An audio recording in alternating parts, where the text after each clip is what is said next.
Good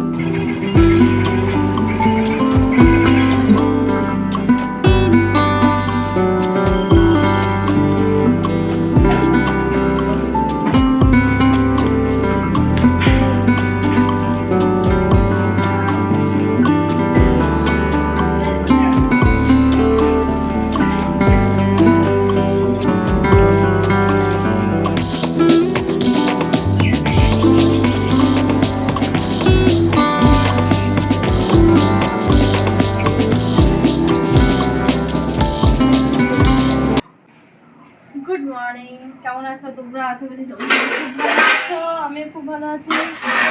দেখো আবার একটা সকালবেলা 6টার সময় উঠে, 6টার থেকে এত ধরে নাও ভয়ঙ্কর, মানে আমার 7-8টা বেড়ে গেছে।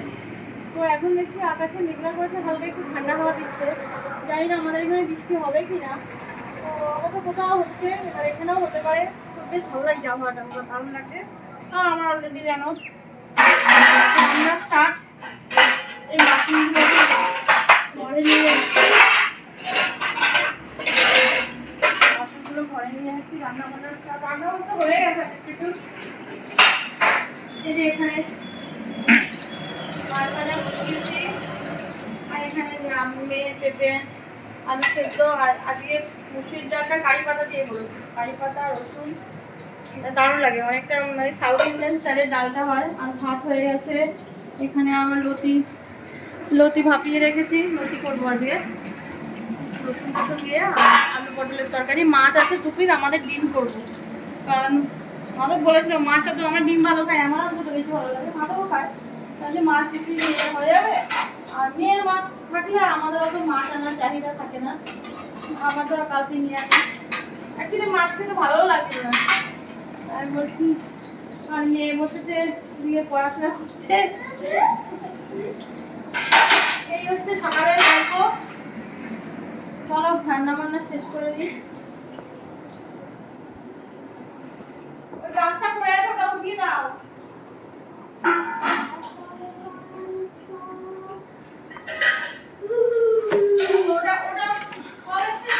জমিয়ে দাও ওটাকে, নাহলে বারবার পড়ে যাবে। এটাকে প্লাস্টার প্যান দিয়ে জমা থাকবে।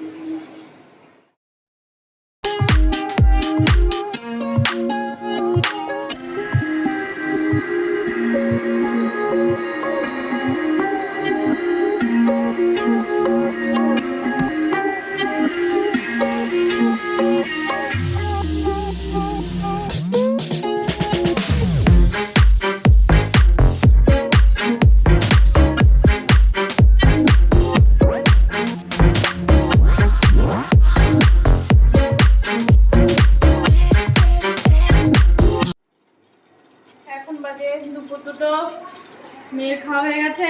আমাদের খাওয়া বলতে এই যে ইডলি করছি, এখন হয়নি, বাকি দিয়েছি। ইডলি বসিয়েছি, আজকে খাবো ইডলি দুপুরে।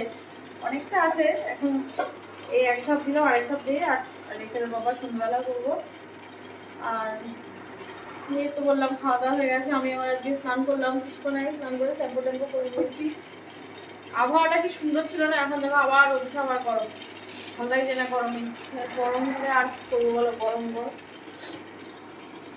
কারি পাতা। এখন চাটনি বানাবো না, এখন ডাল আছে, ডাল দিয়ে খাওয়া হবে। আর মামিগুলো আটা দিয়ে খাবে। এটা হতে 1-15 মিনিট লাগে, আপনার অটোমেটিক হয়ে অফ হয়ে যাবে। তো আমি ওখানে বসছি, চলো। এক খোলা নামলো নাকি? দারুণ হয় কিন্তু ইয়েতে, ইলেকট্রিক এখন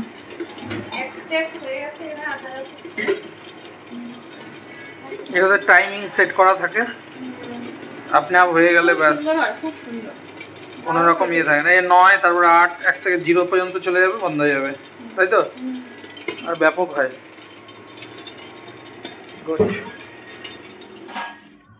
বন্ধুরা, এই যে রাস্তা, আমাদের সামনের যে মেন রাস্তা, সেই মেন রাস্তা দিয়ে প্রচুর ভক্ত বাঁকে করে জল নিয়ে যাচ্ছে। আমাদের এখানে কাছেই জামালপুরের খুব জাগ্রত শিব ঠাকুর, সেই শিব ঠাকুরের মাথায় জল ঢালবার জন্য প্রতি বছর এই দৃশ্য দেখা যায় বৈশাখ মাসে বৌদ্ধ পূর্ণিমার দিনে। আজকে বৌদ্ধ পূর্ণিমা, মানে কাল পর্যন্ত থাকবে। তো সেই নবদ্বীপ ঘাট থেকে স্নান করে, এখান থেকে নবদ্বীপ প্রায় 8 কিলোমিটার, সেখান থেকে স্নান করে ভিজে কাপড়ে, এই দেখেন বৃদ্ধরা, বয়স্ক এই যে দাদুগো যাচ্ছেন, এরকম সব বয়সীর লোকেরা প্রচুর ভক্তি করে এই ভগবানের ওপর, ভগবান শিব ঠাকুরের ওপর পায়ে হেঁটে, খালি পায়ে বাঁকে করে এতটা জল নিয়ে আরও প্রায় 8 কিলোমিটার, প্রায় 15 থেকে 16 কিলোমিটার টোটাল হেঁটে ঠাকুরের মাথায় জল ঢালবার জন্য।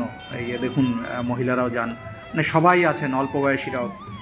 তাদের মনস্কামনা পূর্ণ হলে অনেক রকম মানত থাকে, সেই সকল মানত পূরণ করার জন্য তারা এইভাবে জল নিয়ে যান। তো আজকে ভিডিওটা এখানে শেষ করছি। কেমন লাগে কমেন্টে জানাবেন। Bye bye.